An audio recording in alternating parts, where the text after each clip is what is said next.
Good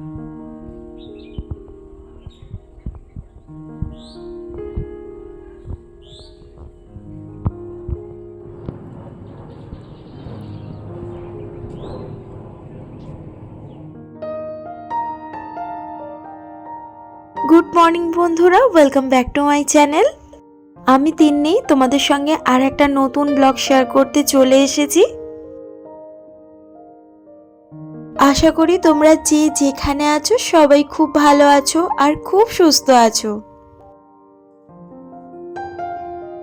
আর আজ একদম সকাল থেকে ব্লগ শুরু করলাম। আশা করব ব্লগটা তোমাদের ভীষণ ভালো লাগবে।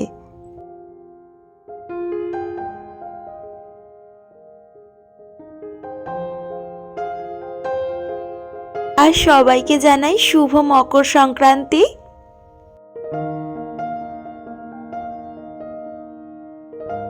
আর আজ অনেক সকাল সকাল স্নান সেরেছি, তো স্নান সেরে প্রথমে পুজোটা সেরে নিচ্ছি।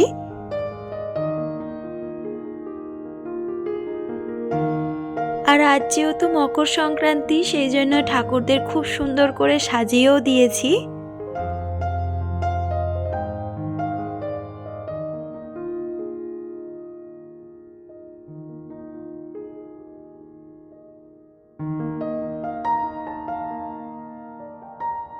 আর পুজো করে সোজা চলে এসেছি রান্নাঘরে।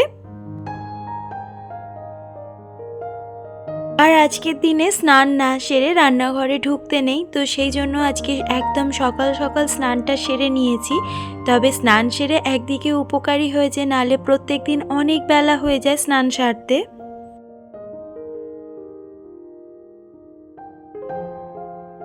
আর আমাদের এই বাড়িতে আজকের দিনে মা অন্নপূর্ণাকে ভাত দিতে হয়, মানে ঠাকুরকে ভাত দিতে হবে, তো সেইভাবেই সমস্ত জোগাড়জাত করতে হচ্ছে।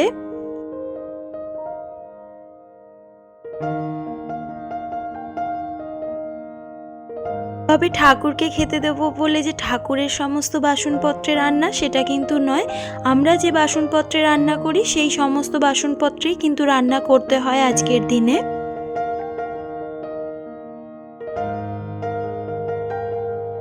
তবে আজকে যা ইচ্ছা রান্না করা যাবে না।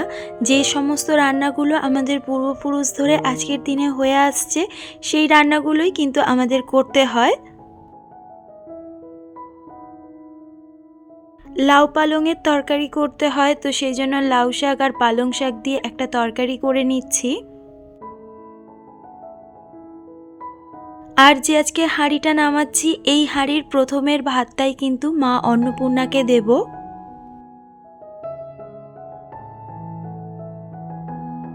আর আমাদের মাছ দিয়েই পুজো দিতে হয়। তবে আজকের বাজারে তোমাদের দাদা গিয়ে বারে বারে ফোন করছিল যে মাছই পাওয়া যাচ্ছে না কেন। এখানে এই নিয়মটা অনেক বাড়িতেই আছে। তারপর অনেক কষ্ট করে এই 3 পিস মাছই তোমাদের দাদা জোগাড় করতে পেরেছে, কেন আজকের মাছের ভীষণ প্রাইসেস ছিল বাজারে।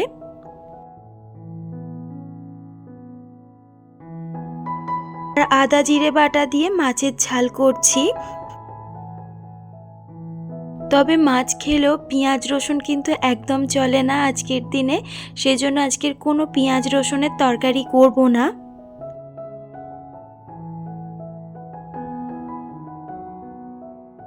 আর আজ তোমাদের দাদার বাজার যেতে একটু দেরি হয়েছে, কেননা ওর কিছু অফিসিয়াল কাজ ছিল, তো সেই জন্য ও একটু ব্যস্তই হয়ে পড়েছিল। আর যখন বাজারে গেছে তখন একদম মাছই পাইনি। আর পৌষ পার্বণ বলে ফ্রিজেও কোনো রকম মাছ মাংস কিছুই নেই। তবে আজকের দিনে তো মাংস বা ডিম একদমই চলবে না। আর প্রথমে ভেবেছিলাম মাছ দিয়ে সব রকম সবজি দিয়ে একটা ঝোল করব, কিন্তু মাছ তো সেরকমভাবে পাইনি, সেই জন্য ভাতটাই বা খাওয়া হবে কি দিয়ে। তো সেই জন্যই কিন্তু ব্রোকলি আর আলু দিয়ে একটা নিরামিষ তরকারি করে নিচ্ছি।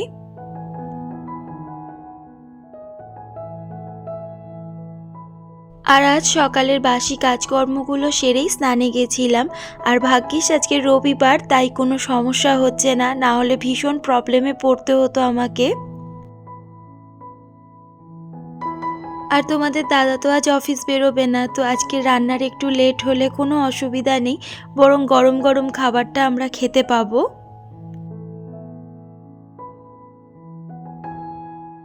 আর দেখো এবার মা অন্নপূর্ণার জন্য খাবারটা বেড়ে নিচ্ছি। আর ভাত তরকারি কাউকেই এখনো খেতে দিইনি, প্রথমেই মাকে খেতে দেব, তারপর সেটা আমরা খাবো।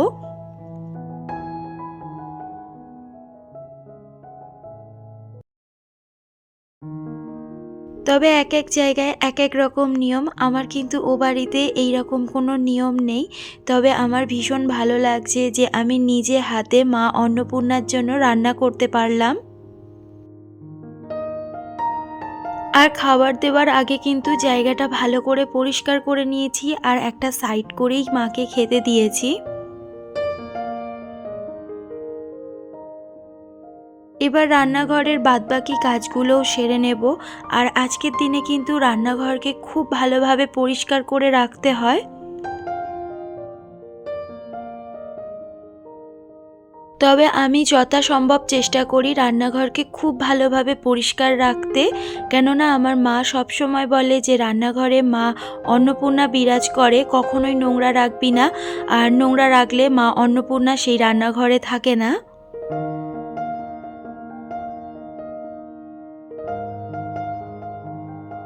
আর সমস্ত কাজকর্ম সেরে ডাইনিং রুমে চলে এসেছি। এবার তোমাদের দাদা আসলেই আমরা খাওয়া দাওয়াটা সেরে ফেলবো।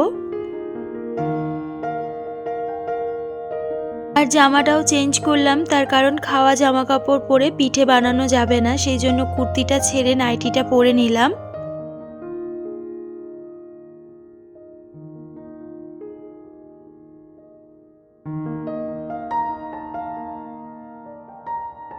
আর দুপুরের খাওয়া দাওয়ার পরে তোমাদের সাথে আর সেভাবে কথা হয়নি। খাওয়া দাওয়ার পরে একটু রেস্ট নিচ্ছিলাম। সকাল থেকে প্রচুর পরিশ্রম হচ্ছিল, তো একটু রেস্ট না নিলে শরীরটা চলছিল না। তো তারপর আবার ভাবলাম বেশি সন্ধে করব না, তাড়াতাড়ি পিঠেগুলো করে নিই। আর প্রচুর ঠান্ডা পড়েছে, এত ঠান্ডা পড়েছে যে আর কাজকর্ম কিচ্ছু করতে ইচ্ছা করছে না। আর পিঠে বানাতে অনেকটা সময় লাগে, আর বিরক্তও লাগে পিঠে বানাতে।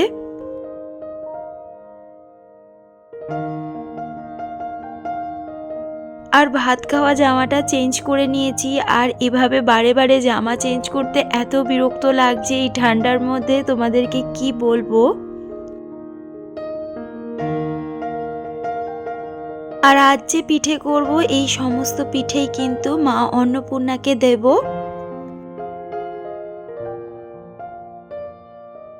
আর দুপুরে খেতে বসবার আগে নারকেলটাকে কুড়িয়ে রেখেছিলাম, সেই সময় ভিডিও করব, একদম ভুলে গিয়েছিলাম। আর পিঠেতে তো নারকেল মাস্ট, তো নারকেলটাকে ভালোভাবে ছাই মেরে নেব। আর একদিকে দুধটাকে ফুটিয়ে নিচ্ছি। এভাবে একটু বুদ্ধি খাটিয়ে কাজ না করলে শীতের দিনে কাজ করা ভীষণ দুষ্কর। আর ঠাকুরকে তরকারির পিঠেও দিতে হয়, তো সেই জন্য একটু পাঁচফোড়ন দিয়ে তরকারিটা করে নেব। ফুলকপি আলুর একটা তরকারি করব।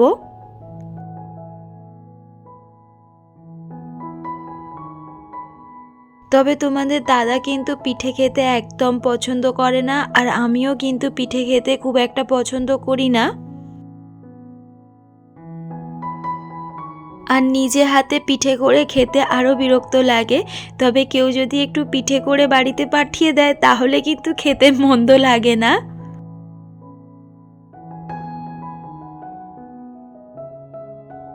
আর মিক্সিতেও চালগুড়ি করিনি, আর হাতে তো চালগুড়ি করবার কোনো প্রশ্নই ওঠে না।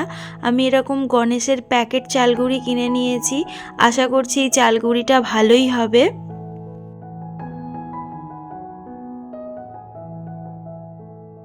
আর সবাই কি কি পিঠে বানালে বাড়িতে আমাকে অবশ্যই কমেন্ট করে জানিও।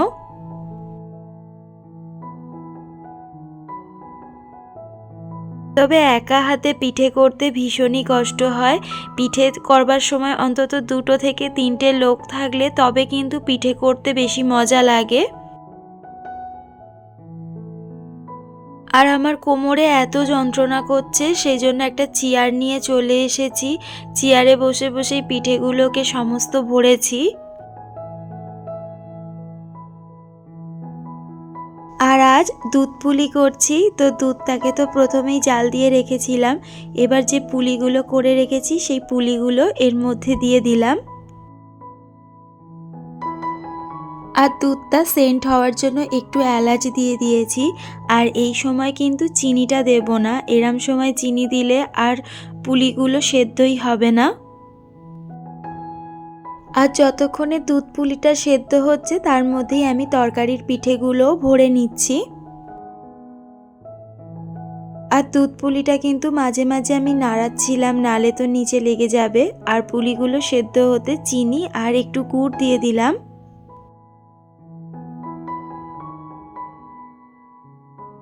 এবার তরকারির পিঠে আর কাঁচা নারকোলের পিঠেগুলোকে সেদ্ধ করে নেব। আর এখান থেকেই কিন্তু ঠাকুরকে দিয়ে দেব।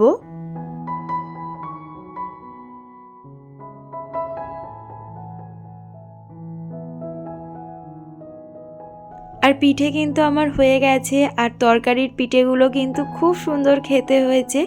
আর তার সাথে কাঁচা নারকোলের পিঠেটাও বেশ ভালো খেতে হয়েছে।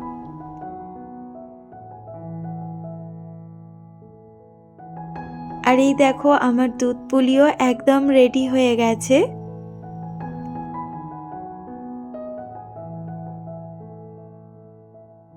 আর আমার ব্লগগুলো তোমাদের কেমন লাগছে আমাকে অবশ্যই কমেন্ট করে জানিও। আর ব্লগগুলো যদি তোমাদের একটুও ভালো লাগে একটা করে লাইক করো। তোমাদের একটা লাইক আমার পরবর্তী ব্লগ বানাতে অনেক অনেক বেশি মোটিভেট করে। আর আজ ব্লগটা এখানে শেষ করছি। তোমরা সবাই খুব ভালো থেকো, খুব সুস্থ থেকো, বেশি বেশি করে পিঠে খাও। কাল আর একটা নতুন ব্লগ নিয়ে হাজির হয়ে যাব। সবাইকে টাটা।